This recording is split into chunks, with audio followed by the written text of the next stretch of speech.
Good morning, everybody. Welcome to the Belmar Public Library. My name is Pulido of the Belmar Library. Thank you. We are here for today's author talk with Nolan here and Erica Coviello over here with her book, Master the Marathon, the Ultimate Training Guide for Women. Today we have this event. We have also welcome to everyone watching on our live stream. If you watching on a live stream have a question for Ali or Erica, just simply type the question in the comment section. We will see it and we will be able to answer the question for you as well. So without further ado, welcome again, and Ali and Erica, take it away. Yeah, thank you. Well, thank you all for coming today. I'm so excited to be here with Erica because Erica basically helped. We had so many conversations when I was writing this book, and now she is my coach. So I am like pumped that we get to do this together. We are gonna go through it, but first I figured we'd introduce ourselves for those of you who don't know us.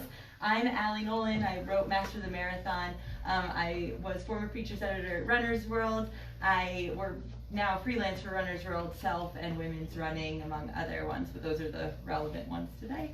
And you guys can take my card because I'm always looking for story ideas for those outlets. And yeah, that's it. Hi, I'm Erica. I live across the street. I have a far commute. I am a former middle school science teacher, and then I had kids and never went back, and I am currently a running coach. So some of my runners are here. I love that. And also a personal trainer. I work at a couple gyms, so I'm dabbling in the fitness industry right now. And I love all things running. I'm a huge nerd.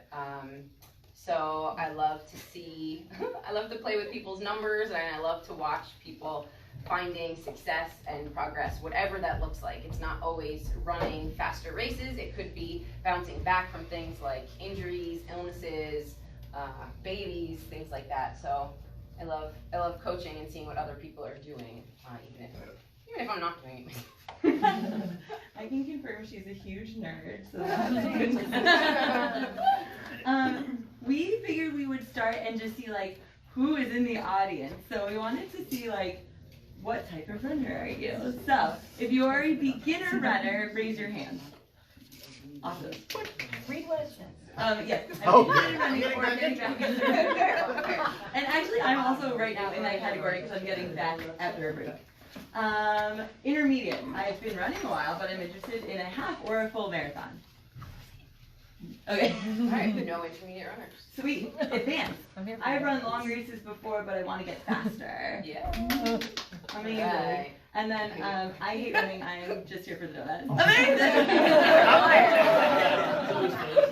We gotta love running and also be here for the donuts. Yeah. That's okay too. Sweet. Okay, that's a good mix, except for there's no, I guess I would actually count as, no, I don't know. I'm a beginner right now. So cool. All right.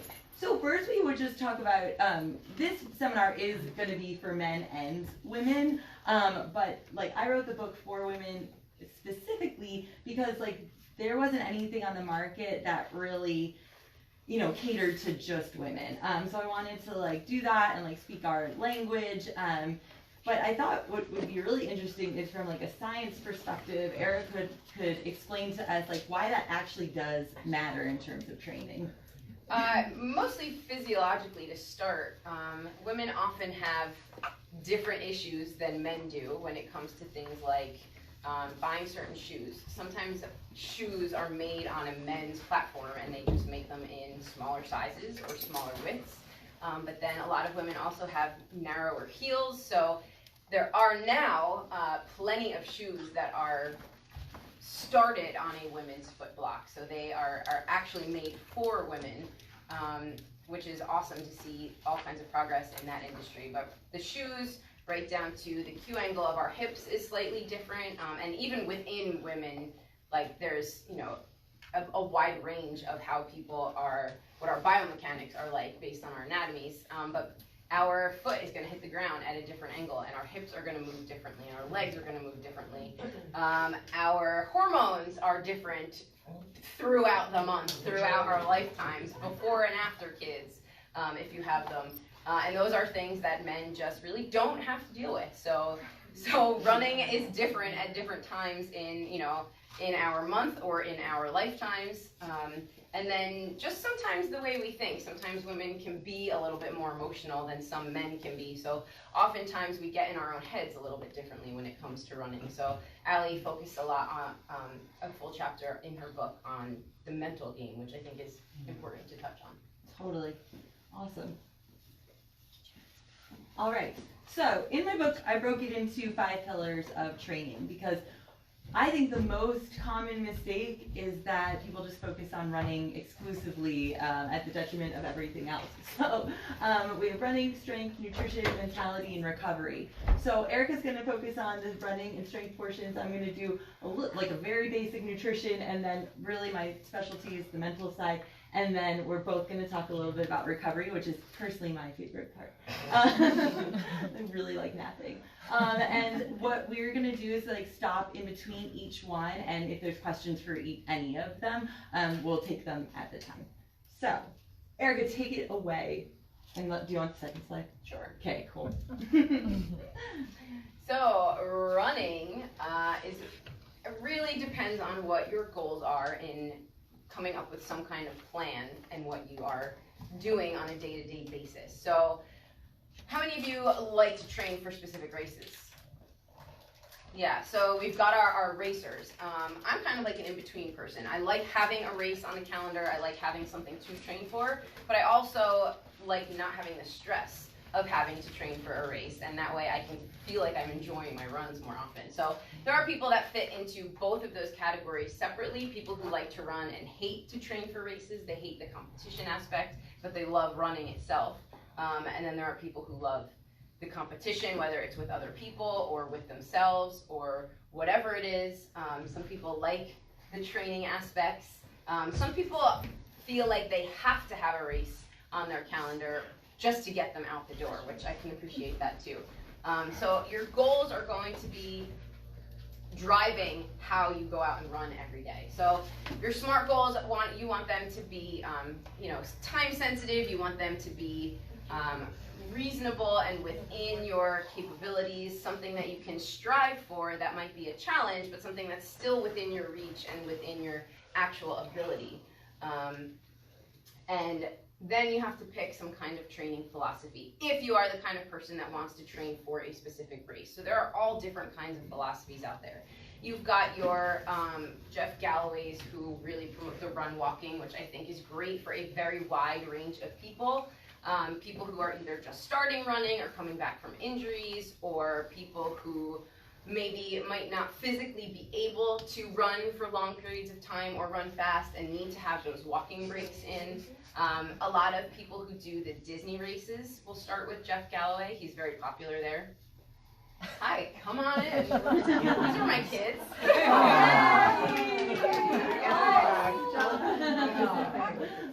And my parents. Carolyn? Okay. Amazing. And the husband. Here's the husband. Okay. So you've got that. Then you've got Jack Daniels, who will give you a whole bunch of different kinds of races, different kinds of training based on what your goals are with race distance and your experience. How many miles do you want to cover? And he will bring you through different sections in your training, these macro cycles and micro cycles of adding tempo runs, adding speed work in, changing the amount of speed work that you're doing as you go along. And then he's got really, really long runs on the weekends. And the goal of those long runs is to get you aerobically fit and to get your body used to getting that long time on your feet. And it accumulates. Stop that. And it'll accumulate, and those long, slow runs become really important important, in addition to all of the other fast running you're doing. But then you've got like the Hanson's method, who will have shorter long runs, and their goal is to get you tired throughout the week so that you are used to running in that fatigued state. So there's all different kinds of philosophies, and it really depends on what's best for you, what can your body handle, what will get you to that next level that you want to reach, and what your actual personal schedule is, because I don't know all professional runners, but I'm going to guess that none of you are, because I don't recognize faces as professional runners. So I'm guessing that you all have real jobs and that running is just your hobby. So a lot of us have situations in life where we cannot run what we might want to run to reach those goals. So we have to pick some kind of training that suits our actual needs. So when you have your training philosophy and your goals picked out, you start with whatever your race date is, and you work backwards to wherever you are. And then you develop a plan and you adjust as you go. And having a coach can really help that. Can you do it on your own? Of course, sure. The majority of people do, but running coaches can really help take the mental game out of that. You don't have to go and do your homework. They will do it for you. And sometimes if you don't have that goal that you are training towards just yet, or one that's far in the distance, you just get up and go. Get up, out the door, lace up your shoes, and just go for a run. Sometimes we overcomplicate running, and we sometimes need to take a step back and just simplify it. Just get out the door and go. So there are all different types of running workouts within your training cycles. You've got your easy runs, and a lot of people need to slow down those easy runs. We can get into the nitty-gritty of that later if we want to, but slow down your easy runs. You can add your speed work once a week, or once every 2 weeks, or once every 10 days, and those are your shorter, faster intervals with rest in between. Your tempo runs bring you up to your lactate threshold, so you're running a little bit faster for a little bit longer, so it's not sprinting and it's not an easy run, it's somewhere in between, and for me, those are the most torturous runs. And then your long runs. And they are long and slow, and you know they say, I don't know who they are, but they say if you want to run fast, go alone. If you want to run long, go with friends. So I like doing long runs with other people. Although Allie and I did some speed work the other day together, that was fun too. Fun. Yeah. So all different kinds of running. And there's a lot about training for the marathon in this book, as far as the science goes. Does anyone have any questions before we move on for anything? I get really confused between speed work and tempo. Yes. All right, so speed work is really intervals. So, for example, you can go out and do like a 10 or 15 minute warm up and some dynamic running drills, and then you can split your run up into 400 meters, quarter miles. So you do that quarter mile at a fast pace, and that pace will be different for everyone based on both your current fitness ability and your goals. So there are charts all over the place. You can look up a chart and say, how fast should I be going for these 400s? How many of them should I be doing? And do you have a Garmin? Yes. Okay, so your Garmin, you can program it in there, how fast you want to go and how far you want to go. You can do it right on the app, and your watch will tell you what to do as you're doing it. So you do those 400s, let's say you're doing 6 of them, and you want to do a full recovery in between. So you're going to run that 400 at a fast pace, and then you're going to run a 400 at either a very slow pace or walk the next 400. And then you go fast again, and you do that 6 times, and then you do your cool down. So that's really fast. That tempo run is not going to be intervals. So that's going to be, you've got your 10 or 15 minute warm up, and then you're going to run for 20, 30, 40 minutes at a slightly faster pace than what your slow run or your easy run would be. Some of those tempo runs could be your goal race pace. Your speed work should be faster than your goal race pace. And then that tempo run can be faster, but not a sprinting pace. You want to be able to run up to 60 minutes at that pace if you could, if you wanted to, but you're not going to run up to that 60 minutes. And the purpose of that is to increase your lactate threshold. So that's where your body's creating the lactate faster than you're able to flush it out, so that you're raising that level. The way I look at it is like, okay, your intervals and your repeats are speed, and then the tempo is a speed endurance challenge. And so I didn't realize this, but when I was running my tempos, I was going like my 5K pace always Too fast. Too fast, like way fast. And I was like, well, why can't I get through 60 minutes of this? It's just a matter of slowing down. And I use the VDOT app to find all of my paces, or Erica now, but yeah, before I was using that app, and I think I have it in here, but I can write it down if you need it. Yeah. Any other questions about the different types of runs? Cool. The other thing I would say is that what's been really useful for me in having a coach is that I didn't know what training philosophy suited me probably, and we talked about this the other day. I've always been with the Jack Daniels method or doing a run walk. I love Jeff Galloway. I met him. Lovely man. He's so nice. But Erica has really just like taken that brain work and guesswork out of it for me and been like, this is what actually matches for you. So thank you. That's really good. All right, we're gonna move on to strength, which is it for me, before Erica tells me why this is important, I put this in the book, like front-loaded strength in the book because so many runners neglect doing strength. And yeah, so this was really important. Everybody should be lifting a small amount of weights at least, or body weight, okay. Yeah. I would say the number one reason that strength training is important is for injury prevention. If you are running and you are only running and you are running a lot, especially women and especially people who have any wonky biomechanics, which the vast majority of us do, you are probably going to get some kind of overuse injury. That's when you are doing the same movements over and over, like running. So a lot of us, a lot of things that come up are things like shin splints if you're coming back from a break or just getting started, or if you are going too fast too soon, or too much too soon. A lot of us end up with some kind of knee issues or some kind of IT band, hip pain, butt pain, pinched nerves, lower back pain, all kinds of stuff that could have been prevented if we did a little bit of strength training. So even if it's just 20 minutes twice a week, you can see like super gains there. It helps improve your form. It will help make you faster to a certain point in your shorter races, especially. And you don't have to do things like go take a CrossFit class. You don't have to go and take these hour-long classes at your local gyms. But it is important to focus on your key running muscles. So your glutes, that's the biggest muscle in your body. You lift the weights to do your glutes. You can do things like sitting in a bridge pose and doing some pulses. You can do it, you can use bands, but some kind of resistance is really important there. And gravity doesn't always do the job. Body work is important, I think. But when you want to get into your glutes and your quads, I think adding some kind of weight or bands or any kind of resistance is really important. So your glutes, that's your booty muscles. Your hamstrings are right underneath those, and a lot of us have tight hamstrings, but we also can have weak hamstrings. So they will sometimes take over when your glutes are not firing, and that's why they tend to feel sore. And then that's when your IT band gets tweaked, because when things are not doing their jobs, other things will compensate.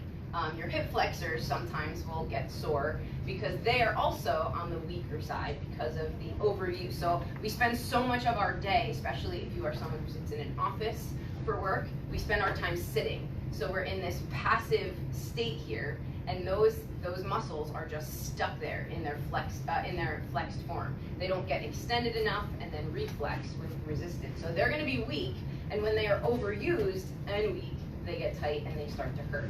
So doing some kind of hip work is important. So a good move for that would be if you were to put a resistance band around your knees and you just stand against the wall and you just lift that knee, resistance band around your laces, and you lift that knee. You just do like 2 or 3 sets of 10 each. You build up those hips.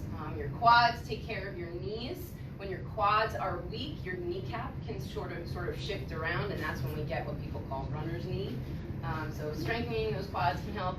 And then your core is really important to make everything work, and it protects your spine. So you've got your abs, your obliques, your transverse abdominis, and your lower back is part of your core as well. So strengthening all those things really helps with both injury prevention and just making you a better, faster, more efficient runner. And mobility isn't necessarily strength training, but I do think mobility is an important part of your running schedule. So that can be incorporated in your drills ahead of time. If you're doing any dynamic warm-ups, it can be something that you do like for 5 minutes before bed. You want to make sure that your hips are nice and loose, that your ankles are mobile, that your shoulders and your thoracic spine have mobility, because those are the things that are going to be moving while you're running. Any questions here? Anyone want to do a little workout? Wow. Yeah. All right. Well, all right. So maybe after we do anything, we can do like a quick 10-minute something, either in here or outside. Yeah. Does that sound good? Not on the spot. Okay. All right. Something that's really interesting too, that when you might know Mary from Lift, Run, Perform, who is amazing. She said that she did like a women's retreat for runners, and she just asked everybody to do one squat, and that first of all there were some people that just like could not, right? Runners that could not, that were like fit, and then there were some women that just were unsure of themselves, and that's more of the mental thing. So just were like, you know, most of us know the squat movement, but they were kind of like, what do I do? They knew how to do a squat. Yeah. So, or some people don't know if they're doing it correctly. I see that when I teach in the gym. So sometimes it just takes like a little bit of tweaking or a little bit of some kind of cue to make sure that you're doing it right, just so that you're accessing the muscles the right way, not doing more damage. And it's like the mind-body connection and trust. But we'll get there. First, nutrition, which is everybody's favorite. Yeah, anybody that needs a donut right now, go get one. And a cup of coffee. So the biggest thing that I think I see with women, they're always asking questions about how do I lose weight when I'm running, and I think that can sometimes be problematic. So the number one thing I focused on in this book is that you don't want to fall into this weight loss trap. That doesn't need to be your goal. Some people that is a goal, and that's wonderful, but it can be secondary. And I've actually had friends who have gained weight during marathon training, but that's from muscle, or it's because they need to fuel more, and that is okay. So I think that we are finally as a society getting away from the idea that like runners have to be stick thin. Runner's World has changed their covers from being like white blonde ladies to all sorts of shapes and sizes, which is super nice. So that is the number one thing that I always say. And I often see like my friends and people that I talk to being super tired during marathon training and very often trying to restrict and then not eating enough calories. So they're not getting enough carbohydrates, they're not getting enough proteins. And in the nutrition section in this, I talked to a dietitian who does break down like in a very general sense, because everyone is individual, how much protein you are supposed to be getting during these different phases of the training cycle and how much carbohydrates you're supposed to be getting. And I think that it is individual, right? Like you can't say like I can eat a bagel on race day and be fine for 26 miles. Like that doesn't work for me, but it does work for a lot of other people. So nutrition is one of the most important parts because it does literally fuel your runs, and especially on your long run days and your fast run days where you're burning calories during the running and after the running. It's just like a very important thing to pay attention to and make sure that you're hydrating and running in the correct way. But I wanted to talk a little bit, I never talk about the on-the-run fueling strategy, and I think it's something that a lot of people get wrong. Does anybody feel like that's running, that they're not doing that correctly? It's a lot of trial and error for a lot of people. It really is. So I wasn't doing it right. So I went into a running store very early on in my running career, and I said to people there, like, oh, what are these like cool little like jelly things? And they were like, okay, so Allie, that's calories that you take in during a long run, about 60 to 90 minutes, right? And I was like, yeah. So for a long time, I was just going through a run and I would get to the 60-minute mark, and this is when I was training for a half marathon, and that is when I would ingest like whatever I was eating at that point. I think it was jelly beans.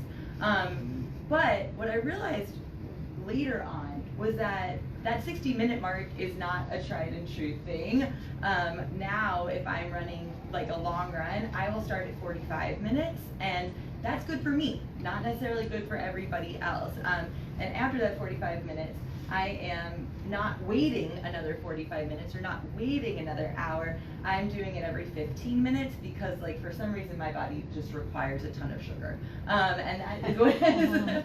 Like, and that's actually just like day to day. But yeah, so I think that it is a lot of trial and error. In the book I go through like different ways that people are doing that, and a lot of different types of like fuels that you can use. So you can use jelly beans like I do, you can use goose, you can use raisins, dried apricots, like lots of different, what do you use? Cliff bars, but only peanut butter kind. I just chop up the little pieces. Did you say Yeah. I've done picky bars, certain kinds of picky bars are good. I like do the same picky thing with them. bars. I tend to like the dry and salty versus sweet. That's interesting. I used to use glucose, Glukos, brand Yeah. chews. They were like a harder chew. They don't make them anymore, so. Well, that's a bummer. And then my husband, who runs ultra marathons, is literally eating like full peanut butter sandwiches and bacon and like licorice. Yeah. So that's cool for him. And he needs it. So yeah. Does anybody have specific questions about nutrition? Yeah. I mean, I think the trap, I don't know if this is so much a question as just like the thing that always bothers me is when I was really deep into marathon training or even like training for a half, I would try to be really good about nutritious fueling foods, and then it would just go off the rails and I would just eat total junk. Like I'd come back from a long run on a Sunday, you know, Erin has seen me, like just like double cheeseburger. Not that it's bad, like you say, there's no, in the book, I think you wrote, no food is bad, is evil, right? But it just felt like, then it would be making me work. I'd feel satisfied in the moment, but then like Monday I'd feel like crap because I had just eaten like crap the whole weekend. Do you know what I mean? Yeah, And yeah, it's definitely. just like those. And I think that is probably goes back to that number 2 bullet point. Not only could you be tired if you're not eating enough, but you can also be starving if you're just not eating enough. So you probably weren't eating enough of those really good foods that you were trying to fuel with. You need more in quantity. It could also be the quality, like maybe you weren't having enough protein, and it also depends on when you were eating. So after a run, any kind of workout, you've got like 30 minutes to just shove as much protein in as you've got, and that'll start both your healing process, so that's when your muscles are building up and getting stronger, but that's also going to partly satiate you a little bit more. So adding all that protein in, you know, but I also like to front load my day with protein. I don't know if that would help you, but like having some kind of protein in the morning, whether it's eggs or peanut butter, or like adding something to the oatmeal, like oatmeal protein powder or smoothie. So I also think it's just part of the mental challenge. Oh right? yeah, like, especially after the fact. Because like Allie, in the book you talk so much about all the mental challenges and the things we tell ourselves. So to me it was like, no, I need 3 cheeseburgers today. But you don't, right? No one needs 3 cheeseburgers. Well, and I think that's really interesting that you're saying like during the week you're trying to be on this like really strict. Yeah. I've been following this woman and writing articles with her, embodied psychologist. I don't know, I'll give you her Instagram account. She talks about intuitive eating, right? Which is like kind of like the new buzzword or whatever. But like really, like I say, no food is evil. Like if you think about, I want a cheeseburger on Wednesday, 30 minutes after my speed workout, and you are like, but I have to have this piece of salmon because this is the right food to eat, like that could be setting you up for like the kind of binge on the weekend. So like if I'm like, okay, well, how can I make the most of this cheeseburger sandwich? Then, you know, can I put a vegetable with it? Can I eat my vegetable with it? All this nonsense, right? And then I enjoy it and I feel satisfied. Then, you know, no harm, no foul. Like it, I think obviously, like we're not professional athletes. We don't need to like track our everything. You know, some amount of tracking our food is important, but like we don't always have to stick to such a terrible, like rigid plan of health. I think I write about, you know, falling into that trap at Runner's World where all around me people are like eating salads, and then, you know, I would be like, oh, what's on the free table? Like a ton of Cheetos, and going back to my office and like stuffing my face. Because like, you know, that was for a really long time, like runners have to be healthy, but sometimes being healthy is like tuning into your body and doing what it needs and wants at that time. Does that make sense? Yeah. Okay. That makes perfect sense. Yay, good. Okay. So now I'm going to talk about the mind, which is like basically all I ever talk about anymore. So there is like this, people say like, oh, running's 10% physical, 90% mental, which is obviously not a scientific fact, but is what, I think a lot of us get stuck into mental traps when we're running and also like about our running. So the first thing that every single sports psychologist I talked to in writing this book said is that you have to find your why. And the why has to be an intrinsic goal. So it has to come from inside. It cannot be an external thing. You can have your SMART goals, which are your PRs, and like maybe I want to drop 5 pounds or whatever. You can have those, fine. But like what actually, and John, who's not here, and I were talking about this, he's like rollerblading now, and it's to feel healthier, right? So it's like this kind of overall body feel instead of just this like time that you're gonna see at the end of a race.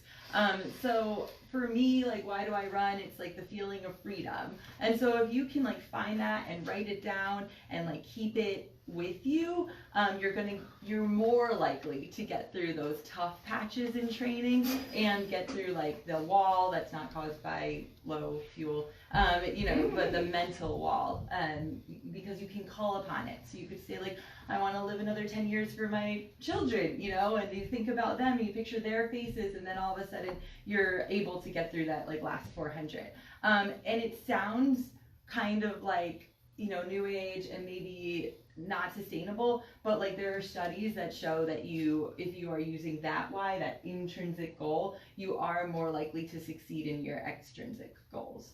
So that's like a huge portion of what I write about, and that is like the #1 pillar of mental training.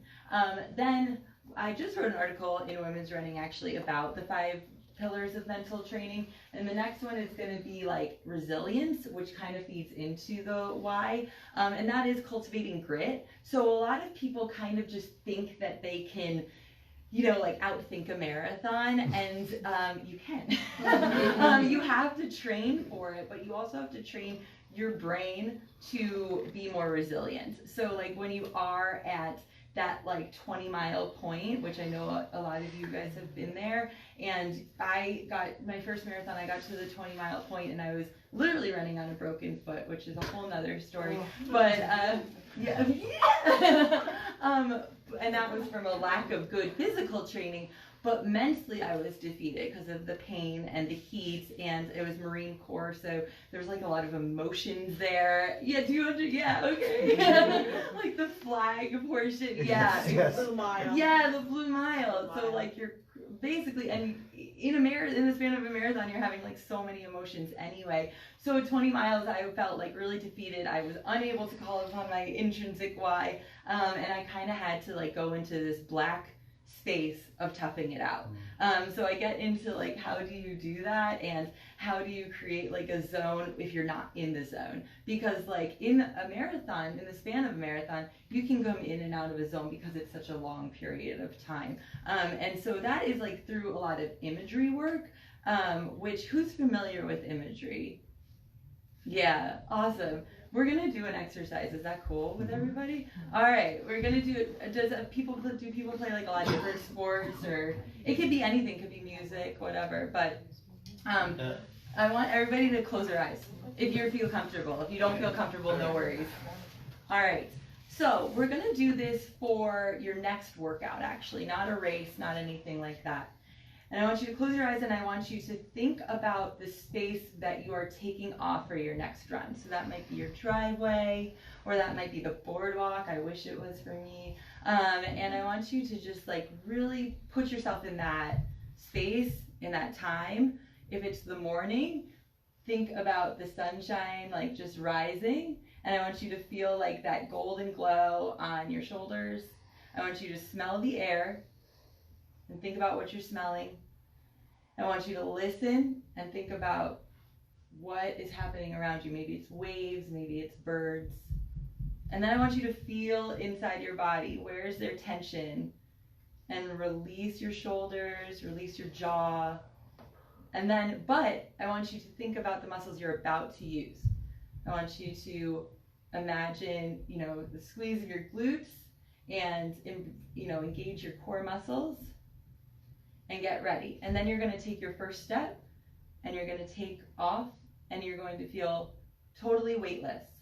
This is going to be the best run, and you're going to just feel like your leg turnover is really going smoothly. And I want you to think my legs are smooth. And then for this particular imagery exercise, we're going to just focus on that turnover. So you're going to just feel your stride faster and faster, but still everything else on you is totally relaxed. All right, you can open your eyes. So that's that's a really, really abbreviated version. But when I was talking to a sports psychiatrist or sports psychologist recently, she said it only has to be 3 minutes a day to start. And what you're doing is you're going to put yourself in that zone. And maybe you don't start with that first, maybe you don't start with all the senses. You just start with seeing yourself.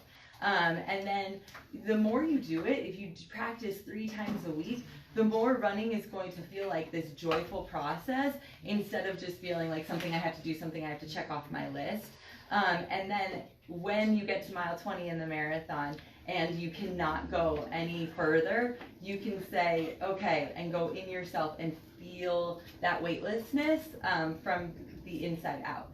And it doesn't have to be weightlessness. It might be strength. It might be, go faster. I don't know who can go faster at mile 20. Maybe one day.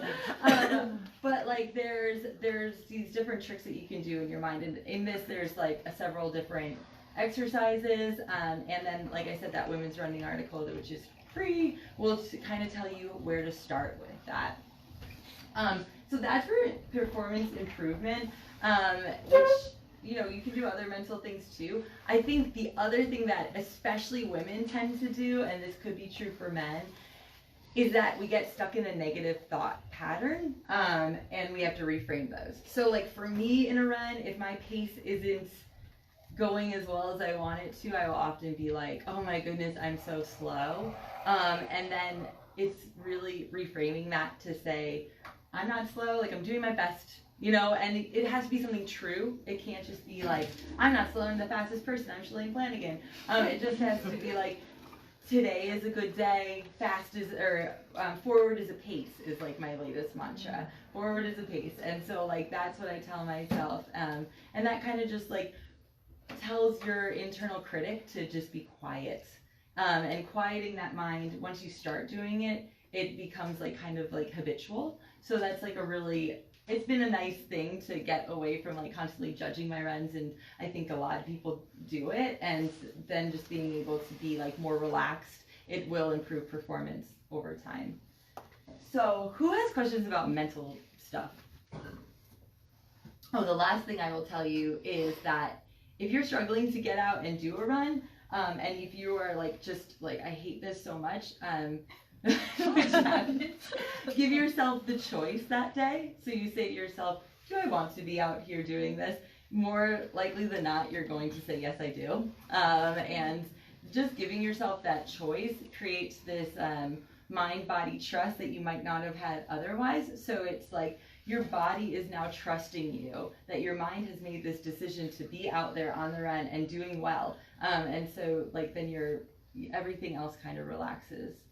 So this is all like a new thing that people have been studying, I guess, in the last like 10 years, which is like new in terms of running, which started in the but like it's really fascinating actually how much control your brain has over your performance, and what we have to do as like uptight type A people to like make sure that we're like relaxed and telling our brains to shut up sometimes. Okay, recovery. Yes, there's a cat. So, Erica, why is recovery important? Why is recovery important? Anyone? Oh, no. It's about it, you get hurt. Oh, definitely. Yeah. So definitely overworking becomes a problem when you end up injuring yourself. So recovery is really where all of your strength and improvement comes from, right down to your heart and your cardiovascular system, your respiratory system, and your muscular system. So without that recovery, your body is just constantly being in that overworked, that stressed state. So when you think of something like lifting weights, you are stressing the muscles to lift. You've got these tiny little tears in your muscles. Those are the things that are going to hurt the next day. That rest period is where they are healing, and the healing process is what makes them stronger. And the same is true about running. So running and improving your running over a long period of time is this cycle of breaking you down and healing you and recovering, and that is where the improvement comes from. So there's different kinds of recovery. There is recovery within a workout, your speed work. Those recovery intervals there are going to be timed based on whatever the purpose of that specific run is. So sometimes you want your body to fully recover before you start the next interval, because getting the speed right or your pace right for that extent, that whatever time or distance you're shooting for is what's most important. Then there are rest periods within a workout that are designed to not let you recover fast enough before you start the next interval, because you're trying to teach your body to recover better. So there are workouts where you might be decreasing your rest as you go along to try to teach your body to recover, because within any kind of racing situation, you are not necessarily, unless you are perfect, going to be running the same exact pace the whole time. If there are hills, your effort's going to change. If there are, the temperature changes, if there is pouring rain, anything can happen. If you've got pain, anything can happen within that race. If you're racing someone else, that where your pace is going to change and your body needs to be able to recover to pick up the pace, or to, even if you're going to recover to slow down a pace, that's going to be your recovery time. You want to teach your body to get back to what you want it to be in a quick amount of time. Recovery as a workout. So it's really, there really isn't any training philosophy that I have found that will give you 2 really hard workouts in a row. You always want to buffer your harder effort workouts, and that could be a long run, that could be a tempo run, that could be your speed workout. You want to buffer those workouts with just easy runs, and that is part of your recovery. So running just a few miles, just 30, 40, 50 minutes at a nice, slow, easy pace. And slow and easy are totally relative terms. My slow is not going to be the same as your slow. And it's certainly not going to be the same as what a professional runner's slow is. So, and my slow, like my easy pace, can be different from day to day just based on how I feel. So a slow, easy run to me is we call it conversation pace. You should be able to run and carry on a full conversation without huffing and puffing, keeping your heart rate in a much lower range than it would be for your harder effort workouts. And that is helping your body. You're improving your cardiovascular endurance there, but you're helping your body recover because you're not overstressing it like you are on those other days. And then you've got your total rest days, which I think is important to take at least 1 every week, where you are doing no running at all. And that is really where the magic happens, where you take that time to fully recover. Everything is healing, everything is getting boosted up. Nutrition is still important on those days. You should still be fueling as if you were running. You should still be getting all the nutrients, all the protein, all the hydration in that you need, even if you're not running. Those are important.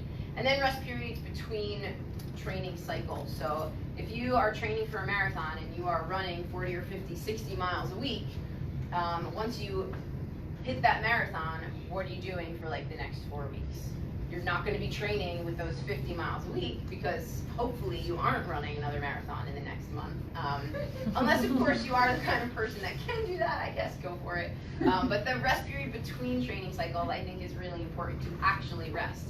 Keep moving, definitely. I do think it's totally okay to take however many miles you raced days off. So if you are running a marathon, 26.2 miles, it's okay to take 26 days of either no running or very easy running or lots of walking. You can go back to a run walk. You can go back to like just an every other day, short, easy runs. But those rest periods between training cycles, I think, are important, not only physiologically, but for the mental aspect, just to give yourself, a break from the stress of training or from worrying about a performance. And in all of this, right after a run, recovery is important. I've already mentioned that having protein within 30 minutes is important. Stretching can be important, but it's not quite as important as there's not as much value in it as we once thought there was, especially right after a run. And definitely, I do not recommend stretching, at least static stretching, before a run or a workout. You can end up hurting yourself more within the run itself. So stretching is okay to do. Keep it after the run. Stretching before bed or like when you first wake up in the morning is okay as well. Ice baths. Does anyone here love an ice bath? No. Shut up. I do too. I love a good ice bath, especially after a long run.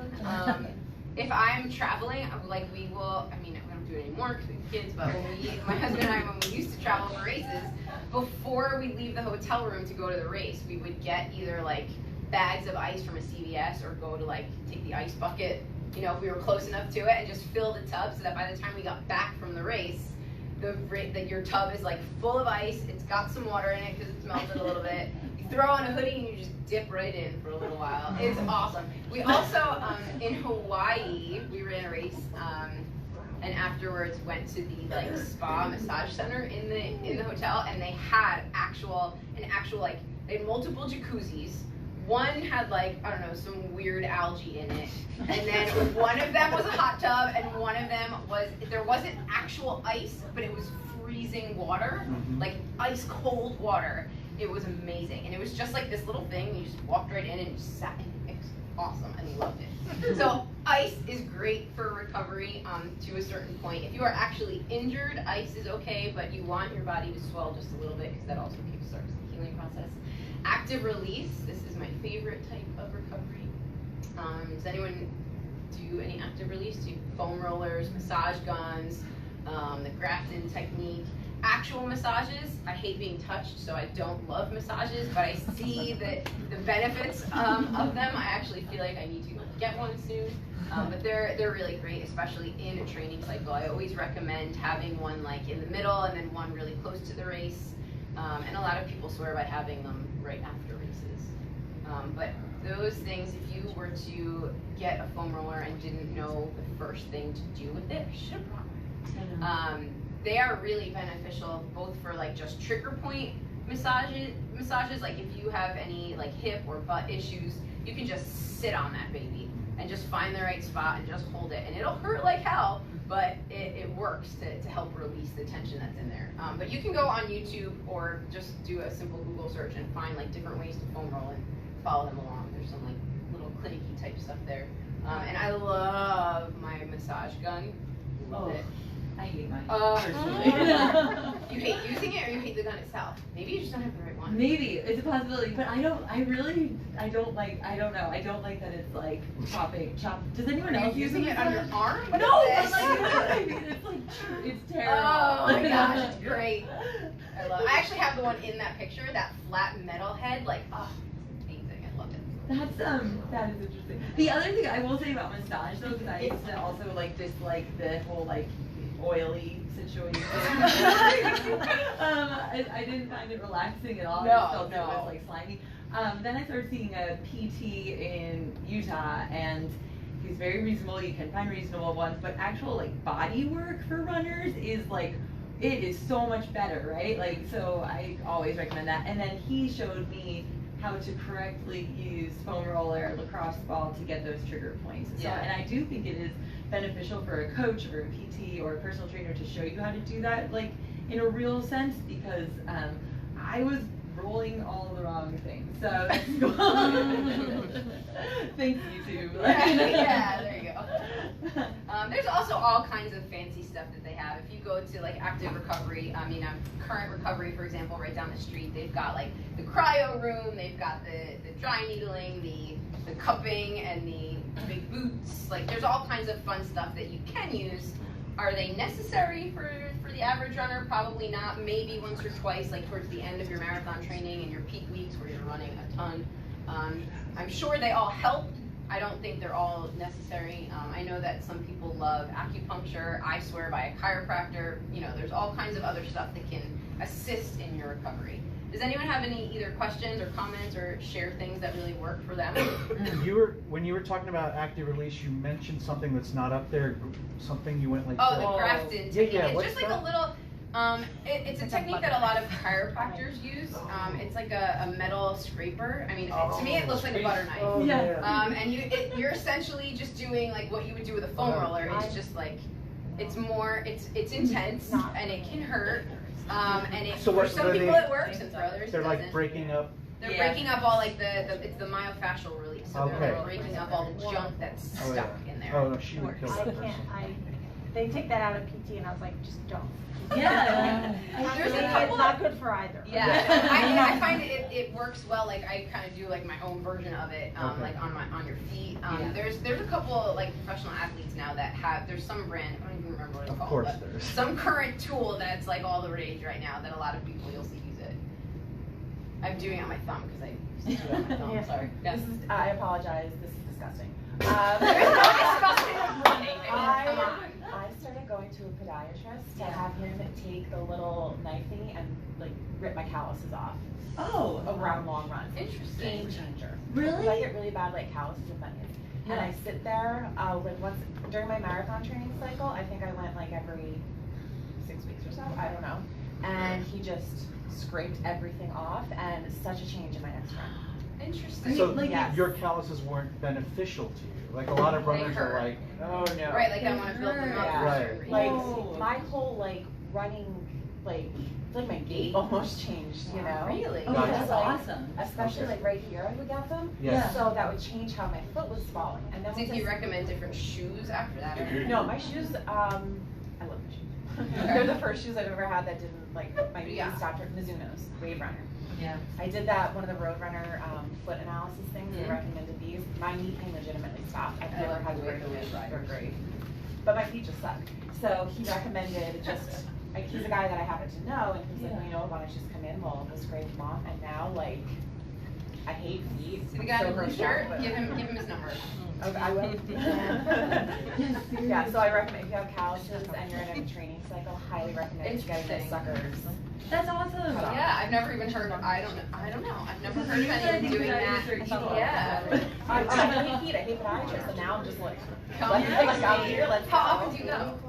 During the training cycle, I think it's like every 6 weeks. Yeah. Okay. Or like if I noticed it was getting bad, I would Yeah. just call and say, can you, like, you know, knock them off. Interesting. All right. Anything else about recovery? Good questions. We're gonna go through, did you put them on here? Frequently asked questions, yay! And we're almost out of time, so that's totally fine. Yeah. All right. These are questions that I get like all the time. Not necessarily from people that I'm coaching, but they're often people that like are either new clients or just friends that are starting to run, or questions that people randomly ask me on Instagram. So, what kind of shoes should I get? And my answer is always, well, it depends, and I will give them a long-winded answer. I do actually recommend the Roadrunner's shoe finder to a lot of people, but that is really going to depend on you, your foot type, your preferences, what you like, what your gait is, what your weight is sometimes can affect what kind of shoes you should wear, and what kind of training you're in. Are you doing high mileage? Are you doing short, fast runs? Are you racing? I have 3 different shoes for 3 different purposes. So you really need to go somewhere where you can try on shoes and get a good feel for them. I love Roadrunners strictly for their return policy, because you can wear them for 90 days and return them if you don't like them in any condition. So shoes are really a really personal thing. There are some brands that are better for the majority of people. Like, I feel like almost no matter who you are, if you're a runner, you can find one model of Brooks that you probably like. I love one of the new Puma models. I don't know, I used to be a New Balance girl, but I have not found New Balance. I have not found anything that I like, but they're not anymore. I find them. with.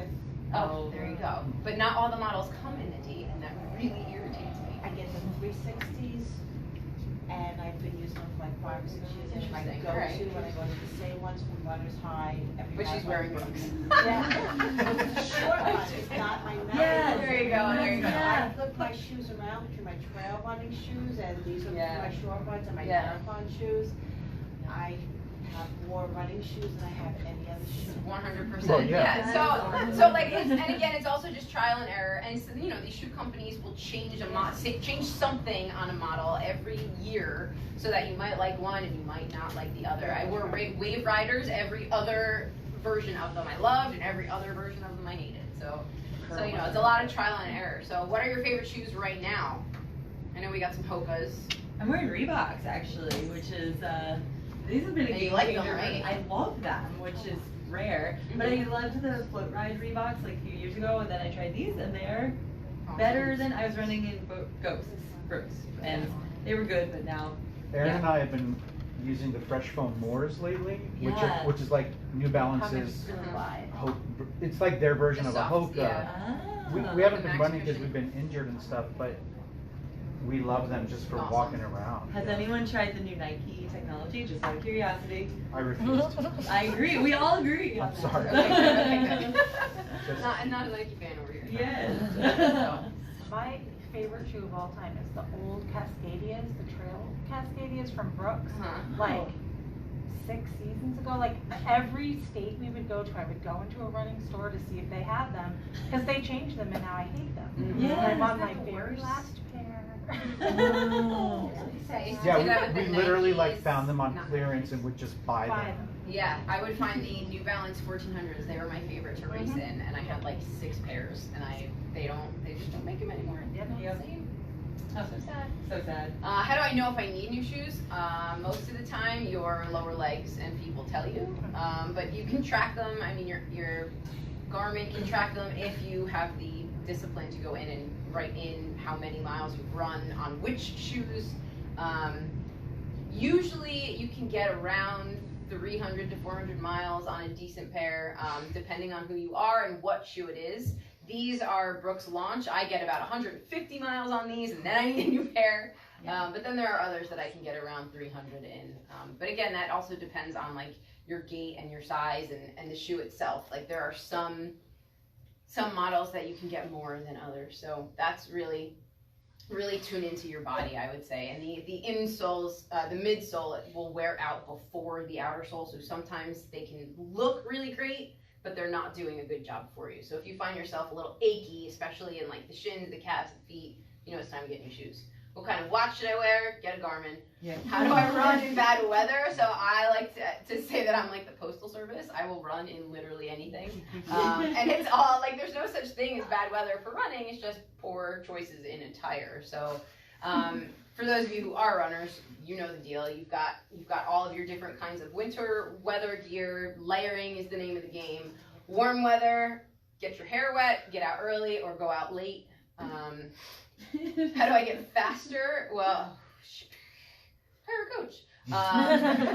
Find a good training plan that suits you and do your best to stick to it. And read Allie's book. You read Allie's book. Right. You go fast on your fast days, you go slow on your easy days, and make sure you've got them both in there. How do I find a race? That's like a really frequent question. How do I find a coach? How do I find a club? How do I find a team? So click that button for me. Yes. The Roadrunners Club of America site will have almost all of these things listed. For races, I like finding your local clubs. They usually have a race calendar on them. Here, for example, we have the Jersey Shore Running Club will have all the local races listed on their calendar. But you can also go to Running in the USA if you're looking for something somewhere else. If you can filter it by distance, by county, by time period, by what state you're in. So finding all those things, you can go on the World Wide Web. Google it. My blank hurts. What should I do? My foot hurts. My knee hurts. My hip hurts. My back hurts. My first answer is always, how long has it hurt, and do you remember injuring yourself in any way? Usually the answer is no, and it's usually some kind of overuse injury, and sometimes a doctor is required, and I am not a doctor, so I will often tell people, if it lasts more than X days after resting, go see a doctor. But a lot of that can be prevented by that strength training, by the active recovery, by taking care of yourself and not just going out to run, like really paying attention to the things that you're doing before and after your run and during your recovery. Any questions about that? Have any of you ever had running related injuries? Yeah. What kind of fuel should I use is a big one. So you asked me before what I use. On the run, I'll fuel with usually a Cliff Bar or Picky Bars. Before a run, I like Honey Stinger waffles, and I like that they have gluten-free ones. I know a lot of people love the gels and the Nolan hydration and all things like that. Anything else? What do you guys use? When I was training, Tailwind, the liquid Tailwind. Yeah, Tailwind's good. I fell in love with that. Yeah. That got me through the 2017 New York City Marathon in great. My fastest mile was mile 25. Awesome, good for you. There you go. Someone who gets faster at the end of the marathon. Yeah. Anything else? Baby food pouches.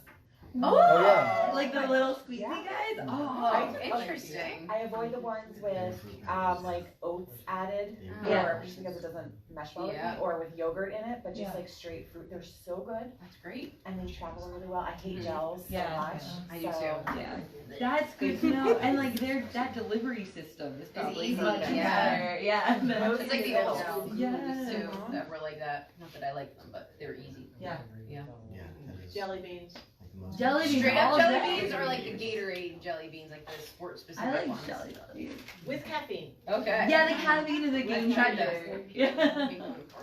I did try the baby. Was trying to I rip like open that. those That's gel interesting. with sweaty hands. That doesn't work. Yeah, no. What? You can't open them. And you can, if you only want a little bit of it, you can close it, put it back in, and just have the rest. I'm trying this. This is the best tip I've gotten in a long time.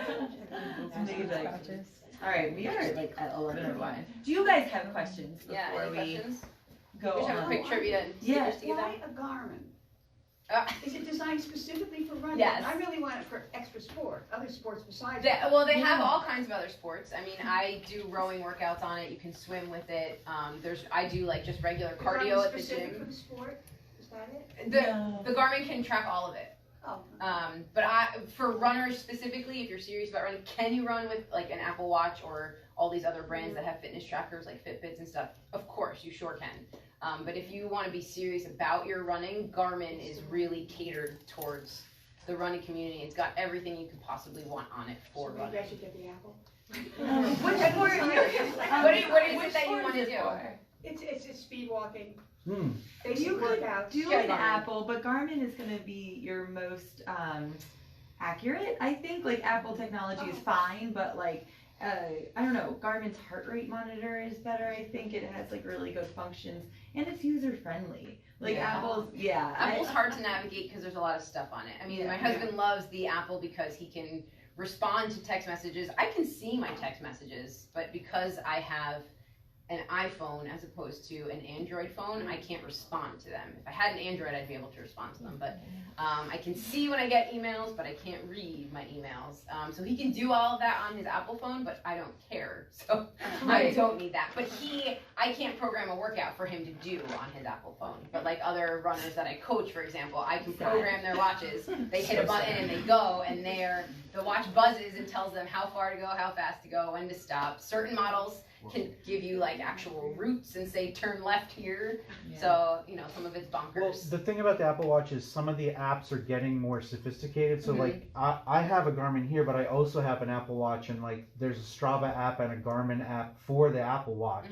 And so those apps are getting more They'll catch up customizable. eventually. So like you can program a workout And get it done. in some third-party app, and Yeah. it'll work on the Apple Watch. Interesting. Yeah, that's taken a while to get to that point, and I think it'll get better. I think they'll want to maybe compete with them eventually, but can I help you? Well, here's the reality.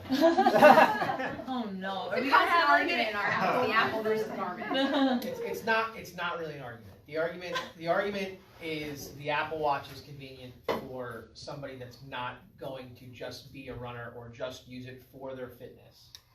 The Apple Watch is effective because I can do those things, but also do the other stuff that I want to, that you mentioned. The reality is, as somebody who's run with an Apple Watch and run with a Garmin, if you are a runner, and that's what you're using the watch for, you should have a Garmin. That's just a fact. And she's smiling internally because I'm not wearing it and I don't wear my garment anymore. But when the time comes where I'm going to be back into a training for a serious race, I will go back to a garment. But if you're not somebody that's training to master the marathon, and you want to track what you're doing, depending upon what your goals are, based on what this gentleman just said, you'd have to daisy chain 3 or 4 applications to get the results you want. Whereas if you have the Garmin, it's just there. I was told to get the Apple because it will do 911 for me. Well, that, Garmin has the emergency response built into it, so. And it'll send a text message to your emergency contacts while it's doing it. everything's know got that. Oh, okay. Who wants stickers? Alright, we have to do trivia for them though. So really bad. Trivia. And then we I do have to buy. Yeah. I think if everybody's gonna be running, you should be running. Road ID, baby. Yes. That's true. It has your emergency contact on it. God forbid something happens, they can reach your contact. And they make them so that you can put them directly on the watches They now, do, too. they've got the little feedback they call it. Yeah. Yesterday. It's a discount code somewhere. I was just gonna say, Erica has a discount code. I didn't want to plug it. Okay, so I think the first one's really easy, so a non-runner has to answer this. No runners can answer. Lady who lives across the street from How long is a marathon? 26.2. Who said it? Who? Yes! You get a Does it count as sticker. a non-runner though? I don't know. Yeah. Okay, name 6 running shoe brands. Go for it. Okay, Mizuno, Brooks, Nike, Reebok, Asics, she's reading it off. New Balance. Yes! She looked at all of them. Oh, no, I I'm just kidding. That would have been smart to do that, right? Although some of them are like kind of I know, they're like Adidas. Does Reebok give it? Reebok has running shoes? Yeah, they're wearing them. I wouldn't have Oh, actually no. said it had I not remembered that you said it. Okay.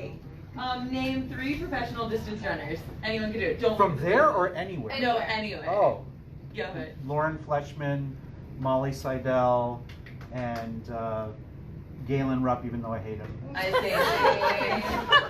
say. Who remembers Jason Ritzenheim? That's my question. Oh, yeah. Jason. Yeah. Okay. Nicest guy in the world. All right.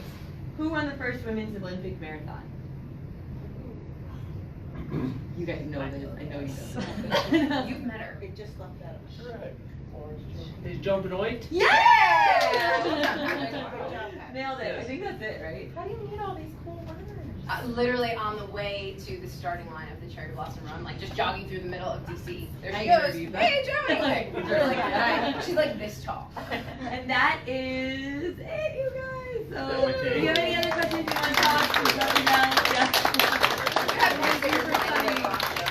I'll be up here. Awesome. Oh, you're gonna get. Allie has books for sale too. They're $17, and she'll sign it for you if you want to buy one. Thank you. Yes, totally. And then, but please eat donuts. That's most important. Yes, I do. For Yeah. sure. Thank you so much for coming. Thanks for coming, guys. Thanks for coming. Hi.